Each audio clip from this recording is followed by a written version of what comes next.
ಇಂಗ್ಲೆಂಡ್ನ ಬರ್ಮಿಂಗಂನಲ್ಲಿ ನಡೆಯುತ್ತಿರುವ ಪ್ರತಿಷ್ಠಿತ all England open badminton ಚಾಂಪಿಯನ್ಶಿಪ್ನಲ್ಲಿ ಭಾರತದ ಲಕ್ಷ್ಯ ಸೇನ್ ಅವರು ಅದ್ಭುತ ಪ್ರದರ್ಶನ ನೀಡಿದ್ದು ಪುರುಷರ ಸಿಂಗಲ್ಸ್ ವಿಭಾಗದ ಸೆಮಿಫೈನಲ್ಸ್ಗೆ ಪ್ರವೇಶಿಸಿದ್ದಾರೆ.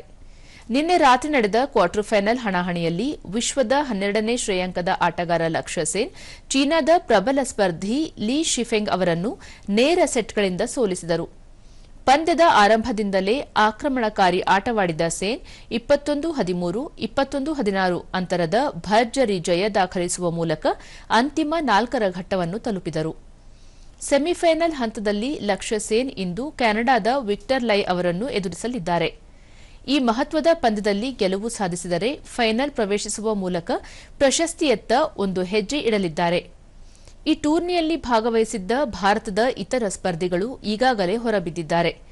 ಮಿಶ್ರ ಡಬಲ್ಸ್ ಜೋಡಿಯಾದ ಧ್ರುವ್ ಕಪಿಲಾ ಮತ್ತು ತನಿಷಾ ಕ್ರಾಸ್ಟೋ ಅವರು ಹಾಂಕಾಂಗ್ನ ಟ್ಯಾಂಗ್ ಚುನ್ ಮ್ಯಾನ್ ಮತ್ತು ತ್ಸೆ ಇಂಗ್ ಸೂಟ್ ವಿರುದ್ಧದ ಪಂದ್ಯದಲ್ಲಿ ನಿವೃತ್ತರಾದರು.